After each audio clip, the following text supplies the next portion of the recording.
Assalamualaikum warahmatullahi wabarakatuh. Apa kabar teman-teman penikmat cerita horor dimanapun Anda berada?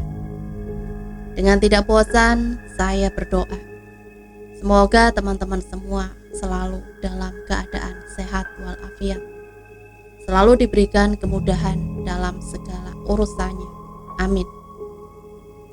Di kesempatan kali ini, saya akan membagikan satu cerita horor dan mistis tentang seorang gadis jasad di bawah tangga.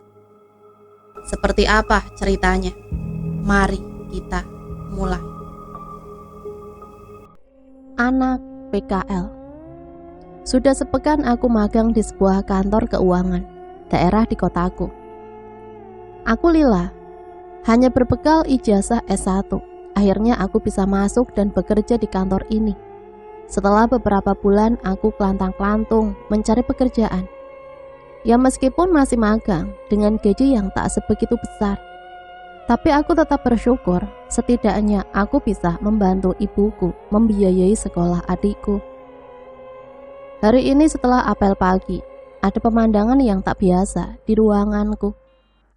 Di sana sudah berjejer 4 orang siswi SMK.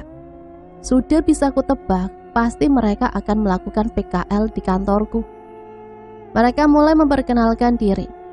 Ana, Sasti, Anissa, dan Sinta. Mereka gadis yang manis dan kelihatan masih lugu. Kepala bagian ruangan membagi mereka menjadi 2 kelompok. Ana dan Santi ditempatkan di bagian perbendaharaan, sedangkan Anissa dan Sinta ditempatkan, yaitu satu ruangan bersamaku.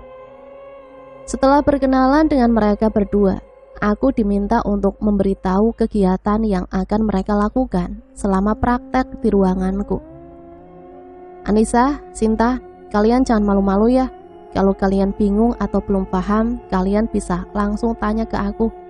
Ucapku ramah. Iya kak, jawab mereka kompak.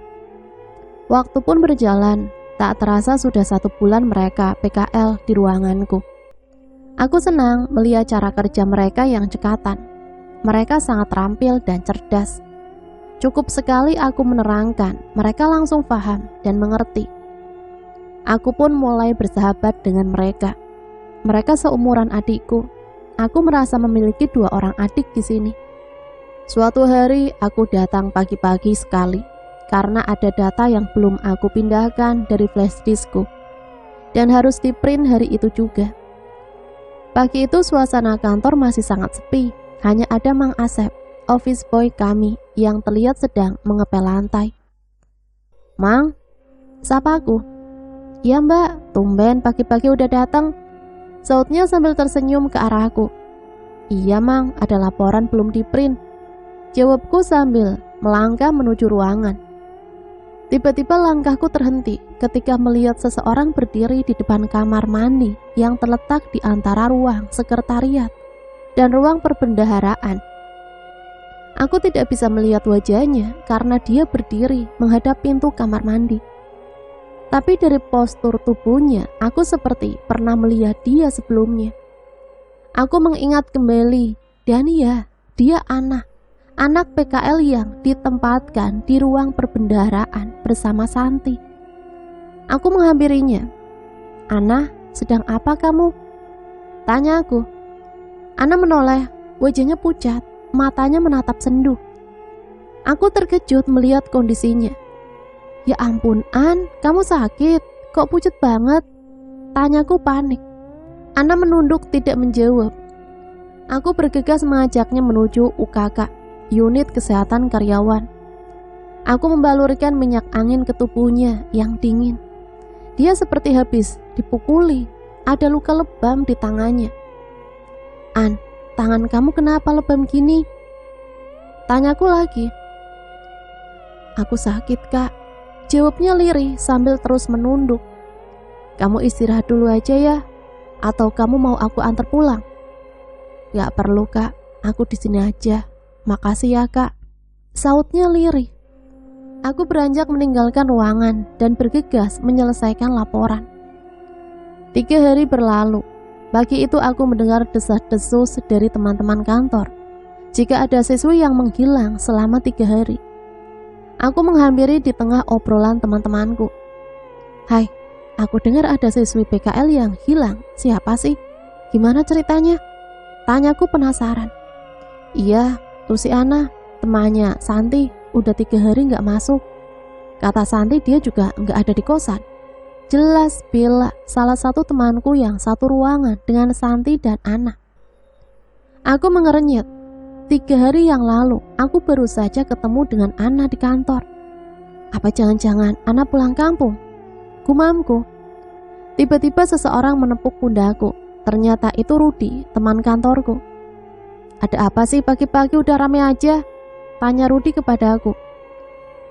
Itu loh, anak PKL yang di bagian perbendaharaan udah 3 hari ngilang," jawabku. Rudi nampak gugup dan memalingkan wajahnya. "Ah, udah gak usah dipikirin, anak-anak seumuran mereka mah masih labil, suka keluyuran, mana betah kalau tiap hari harus ngantor kayak kita," jelasnya sinis. Aku mengangguk. Ya bisa jadi, tapi aneh. Padahal 3 hari yang lalu aku sempat lihat dia loh, sautku lagi. Rudi tidak menjawab dan mengalihkan pembicaraan kami, hingga akhirnya bel apel pagi pun dibunyikan, dan kami bergegas keluar berkumpul di halaman kantor. Waktu menunjukkan pukul 5 sore, aku masih memandangi layar pipih di depanku. Laporan harus selesai hari ini, aku gak mau dapat predikat karyawan lelet, bisa-bisa kontrak kerjaku dicabut, gumamku sambil terus menggerakkan jari-jariku. Tiba-tiba aku mendengar suara tangisan seseorang. Suaranya lirih, namun sangat jelas di telingaku. Aku yang penasaran pun segera mencari sumber suara tersebut. Perlahan kulangkahkan kaki menuju asal suara tangisan itu. Langkahku terhenti di depan ruangan office boy. Perlahan aku membuka ruangan itu. Kuayunkan gagang pintu perlahan. Tiba-tiba, "Mbak Lila," aku terperanjat melihat kedatangan Mang Asep secara tiba-tiba. "Mbak, kenapa Mbak?" tanyanya gugup. Enggak apa-apa. Aku kira Mang Asep udah pulang," tanyaku mencairkan suasana. "Belum Mbak, tadi saya habis ngepel, ini baru mau siap-siap pulang." Aku mengangguk dan bergegas kembali ke ruanganku. Pikiranku masih dipenuhi oleh segudang pertanyaan dan keanehan yang terjadi di kantor belakangan ini. Kulihat Mang Asep yang sudah berlalu meninggalkan kantor, dan kini tinggal aku seorang diri, berada di kantor menyelesaikan laporan. Pukul 18.30, semua pekerjaan selesai. Aku merapikan berkas-berkas dan peralatan kerjaku. Aku beranjak keluar ruangan.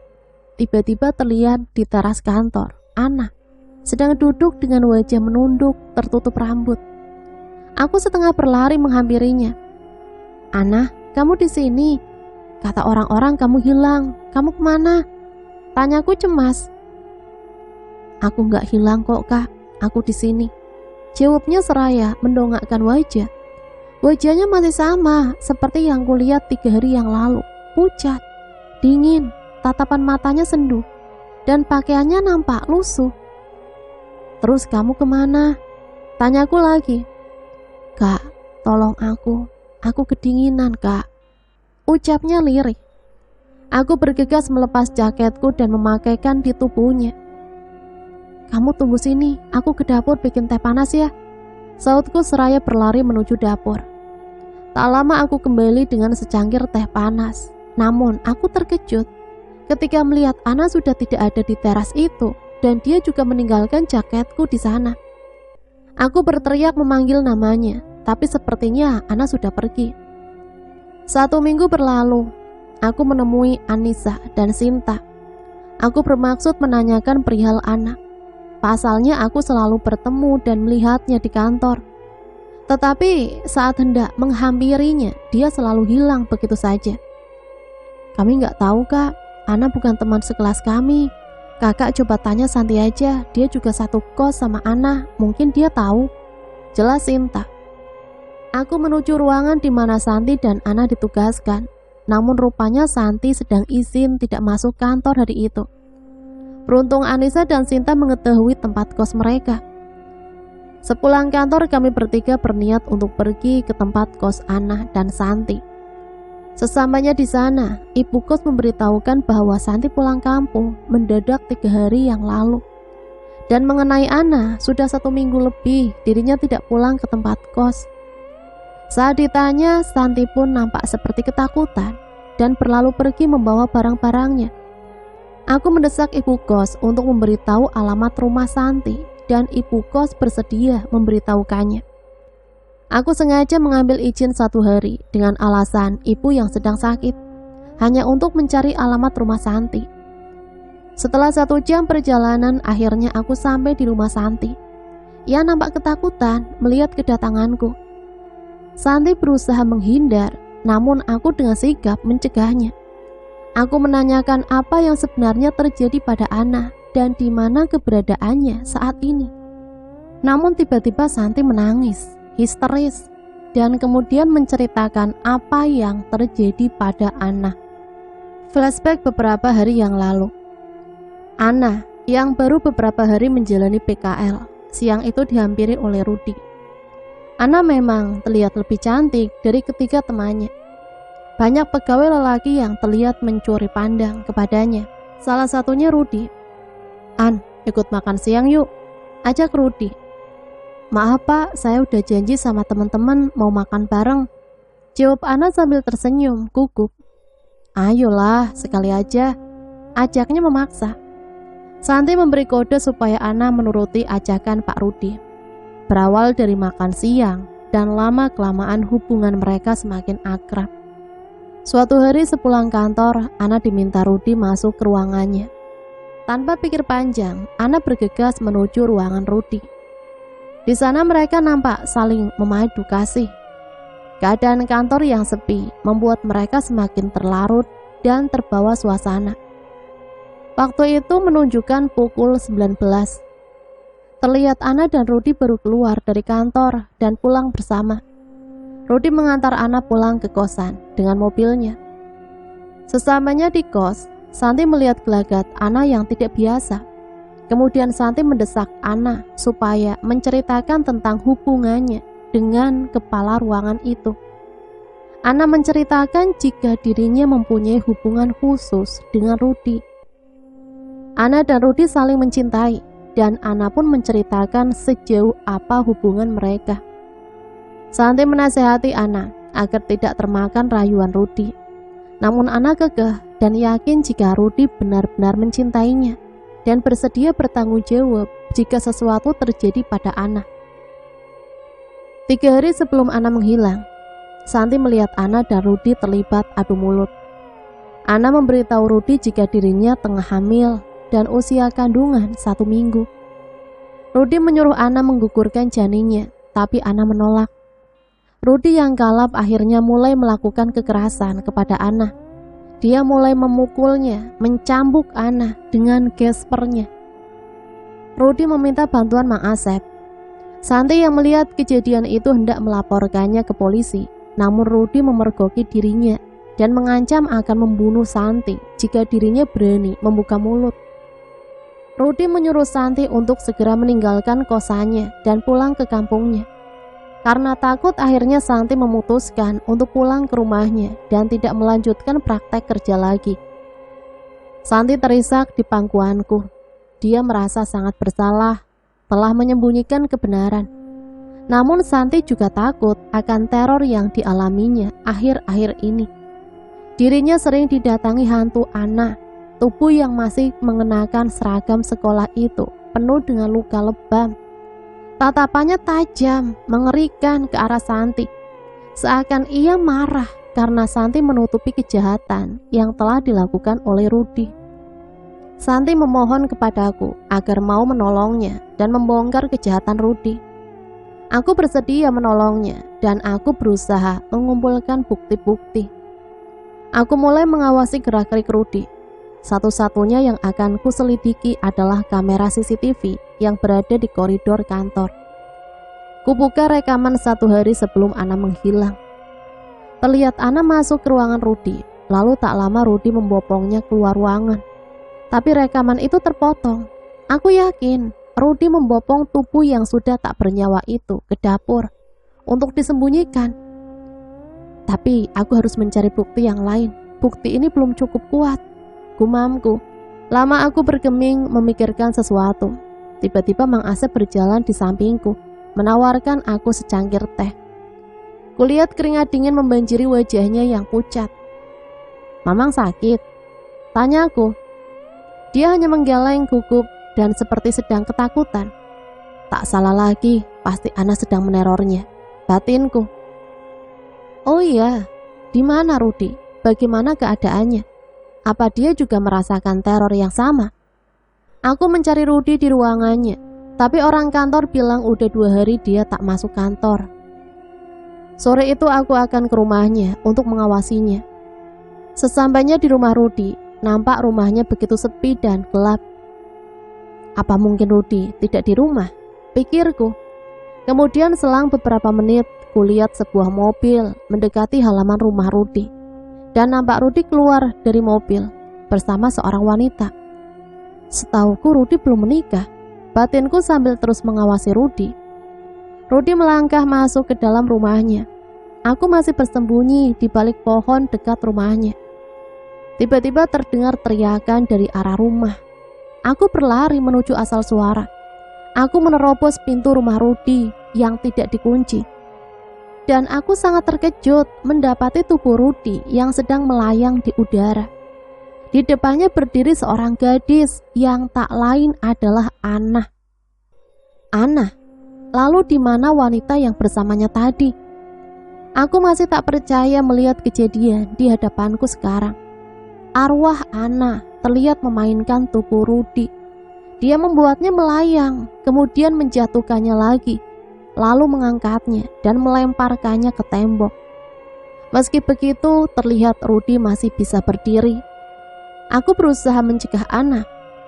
Ana, aku tahu kamu pasti dendam, tapi dengan begini kamu gak akan dapat keadilan, An. Aku butuh bukti buat bongkar kejahatan Rudi, supaya aku bisa nemuin jasad kamu dan bisa menguburkan kamu secara layak, tuturku memohon. Ana menyeringai, raut wajah yang menyeramkan itu seakan sangat marah dan menyimpan dendam yang sangat besar. Katakan padanya apa yang sudah terjadi. Katakan, dasar! Bentak Ana menunjuk ke arah Rudi. Dengan raut berlumuran darah, Rudi mulai membuka ucapan. Rudi mengaku jika dia yang telah merayu Ana dan mendekatinya, sampai hubungan mereka terlampau jauh. Dan suatu hari Ana datang kepadanya dan mengatakan jika dirinya tengah mengandung anaknya. Namun Rudi tidak mau bertanggung jawab terhadap kehamilan Ana. Dirinya kalap dan kemudian menganiaya Ana hingga tewas. Jasad Ana dikubur di dapur dibantu Mang Asep. Aku merekam semua pengakuan Rudi. Dan Ana mengangkat tubuh Rudi, kemudian melemparkannya. Rudi terkapar dan tewas seketika. Aku memekik melihat kejadian itu. Namun Ana menyuruhku untuk segera pergi dari sini. Aku berlari meninggalkan rumah Rudi. Tak lama setelah itu terdengar suara ledakan berasal dari rumah Rudi. Oh tidak, Ana membakar rumah Rudi untuk menghilangkan jejak. Keesokan harinya, 3 orang polisi datang dan menangkap Mang Asep. Mang Asep hanya bisa pasrah ketika polisi membekuknya. Semalam aku telah menyerahkan bukti rekaman itu ke kantor polisi. Jasad Ana yang disembunyikan di dalam dapur berhasil ditemukan dan telah dimakamkan secara layak. Santi bersedia menjadi saksi di dalam persidangan dan Mang Asep dikenakan hukuman 3 tahun penjara. Setiap perbuatan akan dimintai pertanggungjawaban. Berpikirlah sebelum bertindak. Itulah satu cerita yang bisa saya bagikan. Semoga cerita ini bisa kita jadikan pembelajaran ya, khususnya bagi anak-anak muda sekarang. Sampai di sini saya pamit undur diri, mohon maaf apabila banyak salah kata. Sampai berjumpa kembali di cerita selanjutnya. Matur suwun, wassalamualaikum warahmatullahi wabarakatuh.